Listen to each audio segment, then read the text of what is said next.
മരുന്നിനും മറ്റു വീട്ടാവശ്യങ്ങൾക്കും മുമ്പിൽ കൈനീട്ടേണ്ട ഒരു അവസ്ഥയാണ് ഇപ്പം വന്നിരിക്കുന്നത്. നമ്മുടെ പ്രശ്നങ്ങൾക്ക് കൃത്യമായ ഒരു പരിഹാരം ഉണ്ടാകുന്നതുവരെ നമ്മുടെ ഈ പോരാട്ടം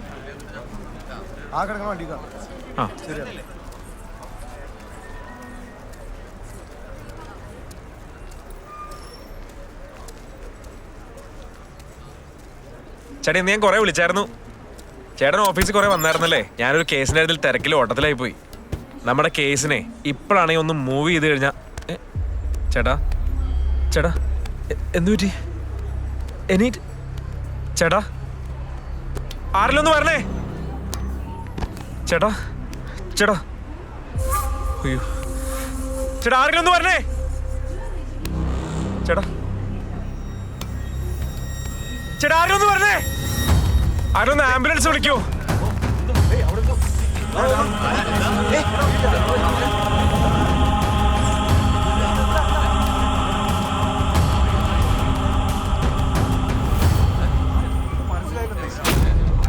എന്നാ പറ്റിയേട്ടാ? അറിയില്ല. ആരാ?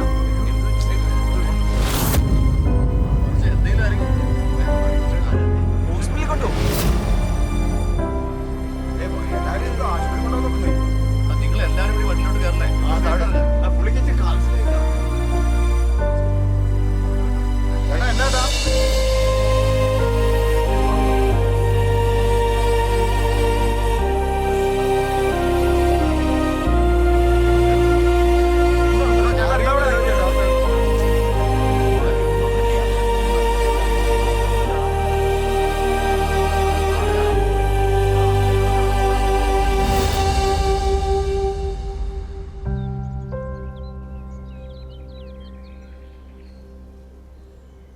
സൂയിസൈഡ് ആണെന്ന് ഉറപ്പുണ്ടോ? സൂയിസൈഡ് ചെയ്താ? എബി, കഴിഞ്ഞത് കഴിഞ്ഞു. അത് വിട്ടുകള. എനിക്കൊന്നും ചെയ്യാൻ പറ്റില്ല. ഇനി എന്ത് ചെയ്യാൻ പറ്റുമെന്ന് ചിന്തിക്കബി. ഈ കേസ് ടേക്കപ്പ് ചെയ്തു എബിക്ക്. പറ്റും. അതിനാ ഫാമിലി വില്ലിങ് ആവണം. അടുത്ത കാലത്താണ് അദ്ദേഹത്തിന് ക്യാൻസർ ആണെന്ന് അറിഞ്ഞത്. പെൻഷൻ കൂടി കിട്ടാതായപ്പോൾ ചികിത്സിച്ചിട്ടുള്ള വീടും പറമ്പും കൂടി കളയണ്ടെന്ന് കരുതിയിട്ടായിരിക്കും. ഒരുപക്ഷെ അദ്ദേഹത്തിന് സഹിക്കാൻ പറ്റിയില്ലായിരിക്കും. എന്നാലും ഇങ്ങനെ ചെയ്യുമെന്ന് വിചാരിച്ചില്ല.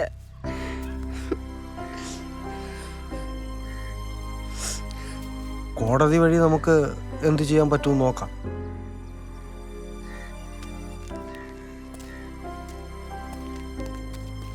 വേണ്ട സാറേ, ഇങ്ങനെ കൈനീട്ടാതിരിക്കാൻ വേണ്ടിയാണ് അദ്ദേഹം അങ്ങനെ ചെയ്തത്. ഇനി ആത്മഹത്യയുടെ പേരും പറഞ്ഞ് ഞങ്ങളെ വിഷമിപ്പിക്കരുത് സാർ. മക്കളൊക്കെ വളർന്നു വരുന്ന പ്രായമാണ്. അച്ഛൻ്റെ കേസ് നടത്താൻ വേണ്ടിയിട്ട് ഞങ്ങളെ കൊണ്ട് പറ്റുന്നതൊക്കെ ഞങ്ങൾ ചെയ്യാം സാറേ.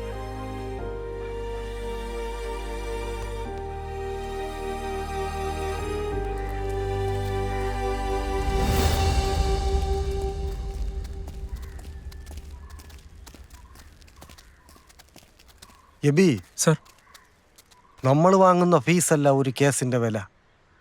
അതിന് ചിലപ്പോൾ ഒരു ജീവന്റെ വിലയുണ്ടാവും. Sorry sir. ഞാനൊരു പക്ഷേ ഈ കേസ് ഇത്തിരി സീരിയസ് ആക്കി എടുത്തിരുന്നെങ്കിൽ ഇവർക്കിപ്പോൾ ഇങ്ങനെ സംഭവിക്കില്ലായിരുന്നു. എല്ലാവരും സ്വന്തം കാര്യം മാത്രമല്ലേ സീരിയസ് ആയിട്ട് എടുക്കത്തുള്ളൂ. സമയം വൈകിട്ടില്ല. ചിലപ്പോൾ മരിച്ച ശേഷമായിരിക്കും നീതി ലഭിക്കുക.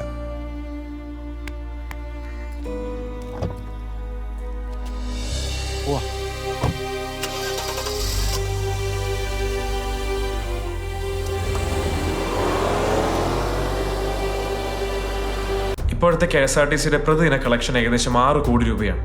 അത് 9 കോടി രൂപയായി ഉയർത്തിയാൽ ഇപ്പോഴത്തെ ഈ പ്രശ്നങ്ങൾക്കൊരു പ്രതീക്ഷയാവും. ഈ PIL നിങ്ങളല്ലേ സബ്മിറ്റ് ചെയ്തത്? യെസ് യുവർ ഓണർ, ഞങ്ങളാണ്. സർക്കാർ സ്ഥാപനം എന്ന് പറഞ്ഞാൽ കാട്ടിലെ തടി തേവരുടെ ആന. അതാണ് ഇപ്പോഴത്തെ അവസ്ഥ. നിങ്ങൾ ഈ പറയുന്ന പല കാര്യങ്ങളും സാധാരണക്കാർക്ക് പോലും അറിവുള്ളതാണ്. ശരി, പക്ഷെ ഇതൊക്കെ ആര് ഇംപ്ലിമെൻ്റ് ചെയ്യും? ഒരധികാരം തന്നാൽ നിങ്ങൾ ചെയ്യുമോ?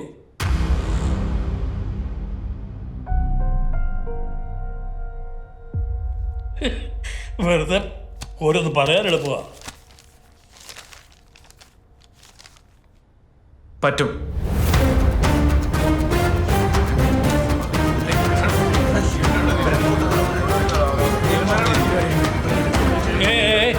Silence silence silence. വെറുതെ ചെറുപ്പത്തിന്റെ ആവേശം കൊണ്ട് എടുത്തിയാടരുത്. ഇത് കോടതിയാണ്. ജനങ്ങളുടെ സ്വത്താണ് നിങ്ങൾ ഏറ്റെടുക്കുന്നത്. ഈ പറയുന്നത് പോലെ വരുമാനം 9 കോടിയിലെത്തിക്കാൻ നിങ്ങൾ വിചാരിച്ചാൽ സാധിക്കുമോ? പറ്റും.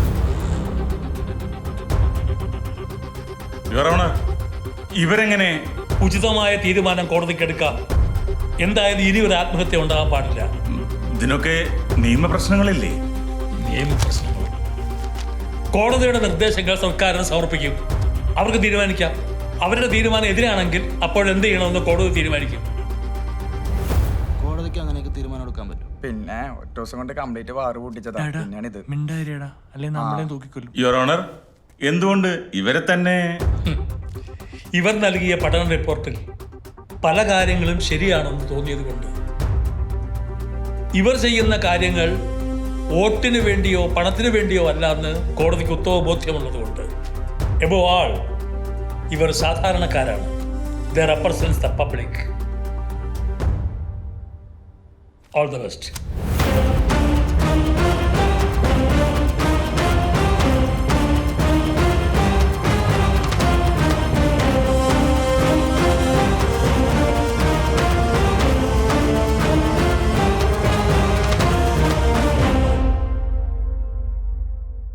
ഈ കോടതി വിധിയാണ് സാറേ ശരിക്കുള്ള ബമ്പർ.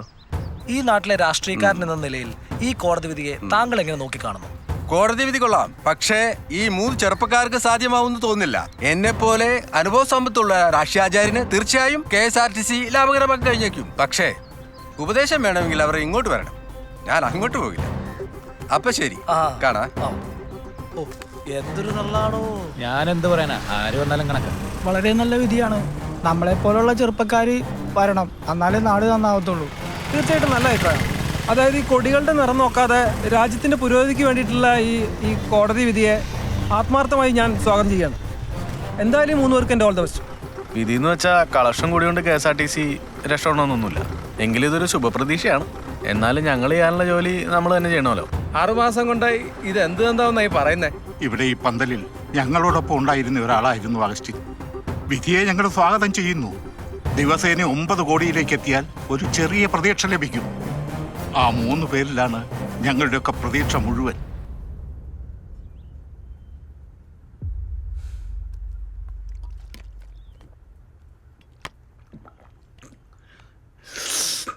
എന്താ കോടതി സംഭവിച്ചത്?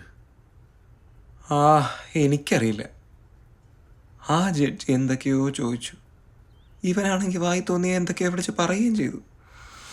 നാളെ ഇപ്പം എങ്ങോട്ടാ പോകേണ്ടത്? കോടതിയിലേക്കാണോ അതോ KSRTC സ്റ്റാൻഡിലേക്കാണോ? എനിക്കറിയില്ല. എടാ എബി, ഇത് നമുക്ക് പറ്റിയ പണിയല്ല. കംപ്ലീറ്റ് രാഷ്ട്രീയ കളികളാ. വെറുതെ ആവശ്യമില്ലാത്തൊരു പൊല്ലാപ്പെടുത്ത് തലയെ കയറ്റാൻ. എടാ, നമ്മളെ കൊണ്ട് താങ്ങാൻ പറ്റില്ല. വിട്ടേക്ക്. സാറേ, സാറൊന്നു പറ, ഇത് ശരിയാവൂല.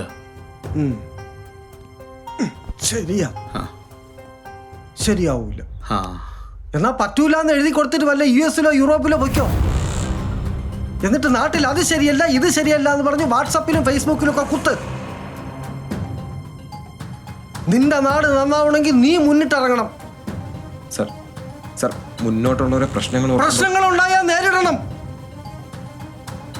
ഒരു കാര്യം ഉറപ്പാ, ഒരാള് മുണ്ട് മടക്കി കുത്തി ഒരു കാര്യത്തിന് മുന്നിട്ടിറങ്ങിയ അതിൽ സത്യം ഉണ്ടെങ്കിൽ അത് നടന്നിരിക്കും. പിന്നെ തീരുമാനമെടുക്കേണ്ടത് സർക്കാരാ. അനുകൂലമാവാൻ സാധ്യത കുറവാ.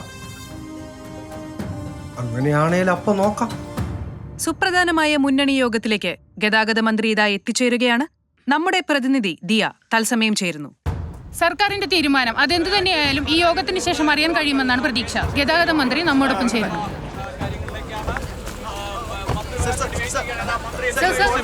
കോടതി വിധിയെക്കുറിച്ച് സാറിന് എന്താണ് പറയാനുള്ളത്? എന്ത് വേണേ പറയാം. സർ, കോടതി വിധിയെക്കുറിച്ച് ഈ മച്ചിപ്പശുവിനെ എത്ര തൊടുത്ത് മാറ്റി കിട്ടിയാലും പറഞ്ഞ മനസ്സിലായോ പത്രക്കാരി? ലൈവ് കണ്ടോണ്ടിരിക്കോ? നീ ന്യൂസ് അറിയുമ്പോഴേ വിളിക്കും. എന്താടാ? ഉടൻ തന്നെ മുന്നണി യോഗം ആരംഭിക്കുമെന്ന് നമുക്ക് അതെ, കിട്ടിയില്ലെങ്കിൽ പിന്നെ എന്റെ പുറകെ പോകാൻ നിൽക്കരുതേ. വിട്ടേക്ക് നോക്കാം. മലയാളി കോൺഗ്രസ് സംസ്ഥാന പ്രസിഡന്റും MLA-യുമായ ശ്രീ രാഗേഷ് ജോസഫ് മുന്നണി യോഗത്തിലേക്ക് എത്തിച്ചേരുകയാണ്. തത്സമയ ദൃശ്യങ്ങളിലേക്ക്.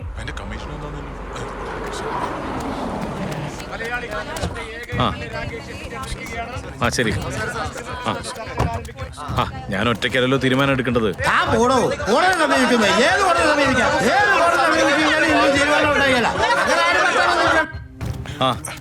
ഞങ്ങൾ ഫ്രണ്ട് എത്തി. അതായപ്പെത്തും.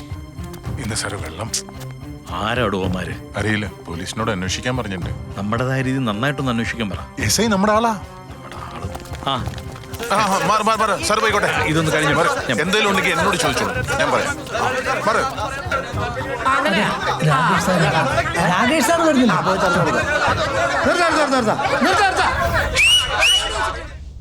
വാരം ഉറക്കാൻ പോവാ, പത്രക്കാര് കാണും. ഒന്നടങ്ങി ഒതുങ്ങിയിരിക്കും കേട്ടോ. എവിടെ ഈ തള്ളി കയറി വരുന്നത്? നമസ്കാരം. അപ്പൊ ഞാൻ പറഞ്ഞു വന്നാൽ നിങ്ങൾ കൂടുതൽ വർത്താനം ഒന്നും പറയണ്ട. ഈ കോടതിയിൽ വന്നു കഴിഞ്ഞാൽ എന്താ താനാ പോകുന്നത്? നിങ്ങൾക്ക്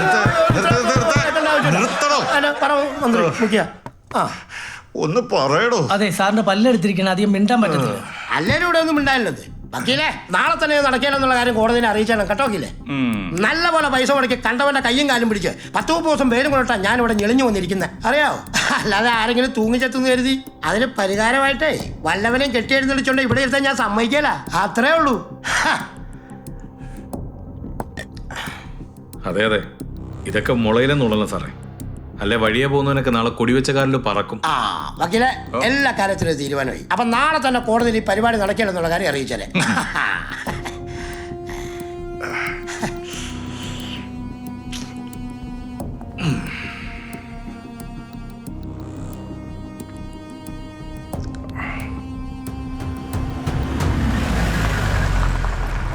ഇത് തന്നെയാണോ വീട്? മുന്നണി യോഗം ആരംഭിച്ചിരിക്കുകയാണ്. കേരളം ഏറെ ആകാംക്ഷയോടെ നോക്കിക്കാണുന്ന ആ തീരുമാനം ഏതാനും നിമിഷങ്ങൾക്കകം തന്നെ അറിയാൻ കഴിയും. ആ തീരുമാനം ദൂരവ്യാപകമായ പ്രത്യാഘാതങ്ങൾ സൃഷ്ടിക്കുമെന്നാണ് കരുതുന്നത്. ഗതാഗത മന്ത്രിയുടെ അധികാരത്തെ ചോദ്യം ചെയ്യുന്ന തീരുമാനമാണോ ഉണ്ടാവുക, അതോ കോടതിയുടെ അധികാരത്തെ ചോദ്യം ചെയ്യുന്ന തീരുമാനമാണോ ഉണ്ടാകാൻ പോകുന്നത് എന്ന് നമുക്ക് കാണാം.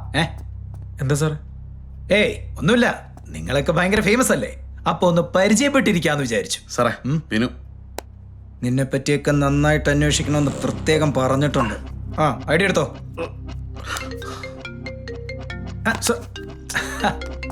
നിമിഷ സാർ, എന്റെ പേഴ്സണൽ കാര്യം അത്.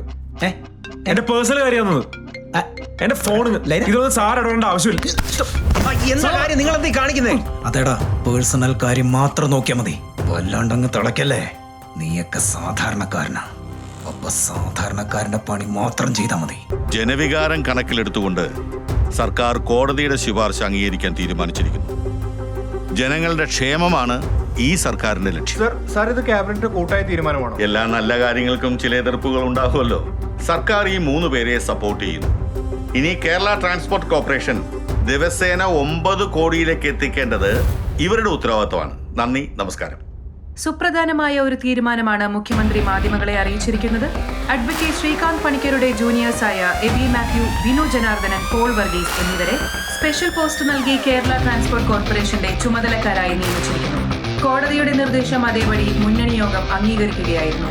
എങ്ങനെയായിരിക്കും ഇവരുടെ ചുമതലകൾ എന്നതിനെക്കുറിച്ചുള്ള തീരുമാനങ്ങൾ വരാനിരിക്കുന്നതേയുള്ളൂ. ഇപ്പോൾ ലഭിച്ച വിവരങ്ങൾ അനുസരിച്ച് ക്യാബിനറ്റ് പദവിയോടുകൂടിയായിരിക്കും ഇവർ തലസ്ഥാനത്തേക്ക് എത്തുക.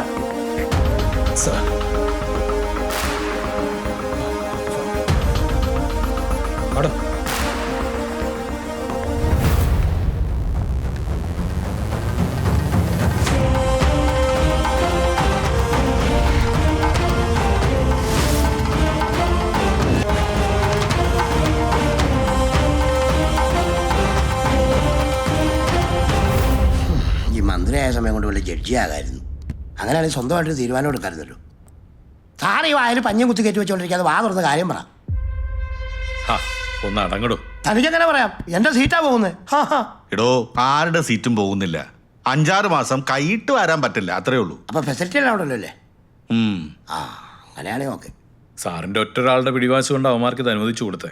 അവസാനം നമുക്കിത് പറയാവോ സാറേ? രാകേഷേ, നമ്മുടെ വഴിയിൽ ഒരു കല്ല് വന്ന് വീണ അത് നമ്മുടെ വഴിയിൽ ഒരു തടസ്സമായിട്ട് കരുതാം. അല്ലെങ്കിൽ ആ കല്ലിൽ ചവിട്ടി കൂടുതൽ ഉയരത്തിലെത്താനുള്ള ചവിട്ടുപടിയാക്കി മാറ്റാം. സർക്കാരിന്റെ പ്രതിച്ഛായ കൂട്ടാനും KSRTC നിർത്താനും പറ്റിയ ഒരു ചവിട്ടുപടിയായി നമുക്കിതിനെ മാറ്റണം. എന്റെ സാറൊന്ന് മനസ്സിലാകുന്ന ഭാഷ പറ, അല്ലാതെ ചുമ്മാ ഒരുമാതിരി. എടോ, ഇപ്പോ നമ്മൾ സ്റ്റേക്കും അപ്പീലിനും പോയാൽ അതൊരു നെഗറ്റീവ് ഇമ്പാക്റ്റ് ഉണ്ടാക്കും. പിന്നെ കേസ് നീണ്ടുപോകും. ഇപ്പോഴെങ്ങും അത് തീരെയില്ല. അത് ശരിയാ. അതേസമയം നമ്മൾ ഇപ്പൊ അവരെ ഇത് ചെയ്യാൻ അനുവദിച്ച 6 മാസം കൊണ്ട് കാര്യം എളുപ്പമാകും. 6 മാസം നടത്തി നഷ്ടത്തിലാകുമ്പോൾ നമ്മൾ പറഞ്ഞതാണ് ശരിയെന്ന് ജനം വിശ്വസിക്കും. കോടതി വിധിയും നമുക്ക് അനുകൂലമാവും. KSRTC നിന്നും കിട്ടും. അത് നിർത്തിയതിന്റെ ചീത്ത പേര് നമുക്കൊട്ടും ഉണ്ടാവത്തൂല്ല. വെറുതെ അല്ല CM ആയത്. അല്ല സാറേ, ഇനി അമ്മാരെങ്ങാനത് ലാഭത്തിലാക്കിയാലോ? ഗതാഗത വകുപ്പ് മന്ത്രി പറയട്ടെ. അല്ല, അതിപ്പം നന്നായി നോക്കി നടത്താലേ പറയാൻ പറ്റുള്ളൂ, അല്ലേ? എടോ, അധികാരവും പണവും നിയമവും ഒക്കെ നമ്മുടെ കയ്യിൽ ഉള്ളപ്പോൾ ഈ പുതിയ പിള്ളേർ വന്ന് ഇത് ലാഭത്തിലാക്കിയാൽ പിന്നെ നമ്മളൊക്കെ ഈ പണിയങ്ങ് നിർത്തുന്നതാണ് നല്ലത്. അവരെ കൊണ്ടാവുന്ന പോലെ അവർ ചെയ്യട്ടെ, നമ്മളെ കൊണ്ടാവുന്ന പോലെ നമുക്കും ചെയ്യാം. വരട്ടെ, നോക്കാം.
ജീവനക്കാരെ നമ്മളെ കാത്തിരിക്കുകയായിരിക്കും. ഞെട്ടിക്കണം അല്ലേ സർക്കാരിനെ?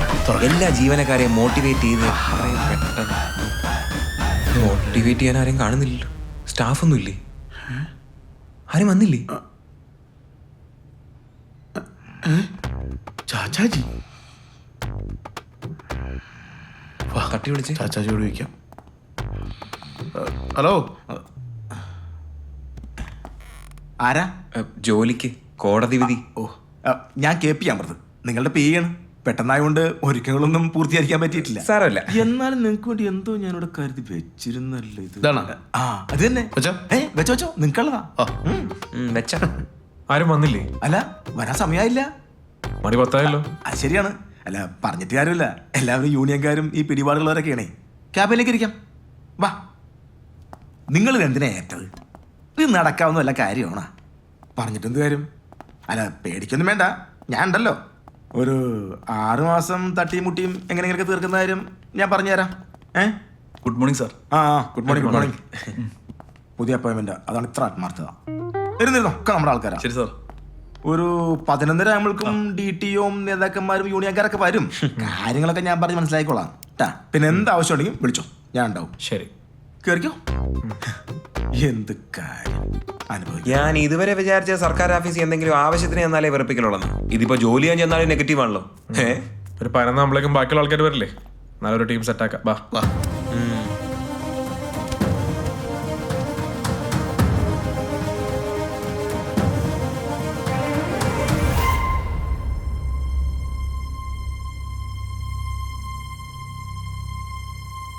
ഡീസൽ എക്സ്പെൻസിന്റെ ഫയലാണ്. ഈ പേപ്പേഴ്സിലെ കണക്കൊന്നും അങ്ങോട്ടൊരു എടാ, ഒന്നും കറക്റ്റ് ആയിരിക്കില്ല.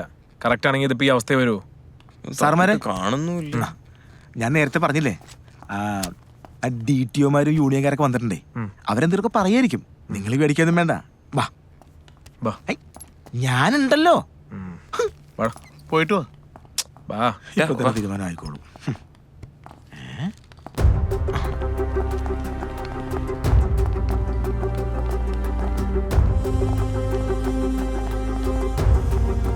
Good morning. Good morning. എല്ലാവരെയും വഴിയെ പരിചയപ്പെട്ടോളാം. ഇതൊരു റിലേ പോലെയാണ്. ബാറ്റൺ നമ്മുടെ കയ്യിലാണ്. നല്ലോണം ഓടിയാലേ മുമ്പിൽ ഓടുന്നവരും പിന്നിൽ ഓടിയവരും വിജയിക്കും. ഒരു ദിവസം 9 കോടിയാണ് ടാർഗറ്റ്. നമുക്ക് അച്ചീവ് ചെയ്തേ പറ്റൂ. അത്ര പെട്ടെന്നൊന്നും ഇത് അച്ചീവ് ചെയ്യാൻ പറ്റത്തില്ല എൻ്റെ സാറേ. ഞാനൊരു കാര്യം അങ്ങോട്ട് പറയാം. എത്രയും പെട്ടെന്ന് പ്രൈവറ്റൈസ് ചെയ്താൽ അത്രയും നല്ലത്. എൻ്റെ എക്സ്പീരിയൻസ് വെച്ച് ഞാനൊരു കാര്യം പറയാം. എഴുതി ഒപ്പിട്ട് തരാം. ഇത് നടക്കുകയില്ല. നടക്കില്ല, പറ്റില്ല, ഇപ്പൊ സാധിക്കില്ല. ആ പേപ്പറില്ല, ഈ പേപ്പറില്ല, നാളെ വാ, മറ്റന്ന വാ, അടുത്ത ആഴ്ച വാ. ഇതൊക്കെ സ്ഥിരം സർക്കാർ ഓഫീസിലെ ഡയലോഗുകളല്ലേ? ഇതൊക്കെ പറഞ്ഞു പറഞ്ഞാണ് ഈ പ്രസ്ഥാനവും ഈ നാടും ഈ അവസ്ഥയിലെത്തിയത്. ഒരു കാര്യം ഞാൻ പറഞ്ഞേക്കാം, ഇത് പറ്റുമെന്ന് വിശ്വസിക്കുന്ന ആൾക്കാർ മാത്രം നിന്നാ മതി. പണിയെടുക്കാത്ത ഒരൊറ്റ എണ്ണത്തിനോട് വെച്ചുറപ്പിക്കില്ല. മനസ്സിലായോ?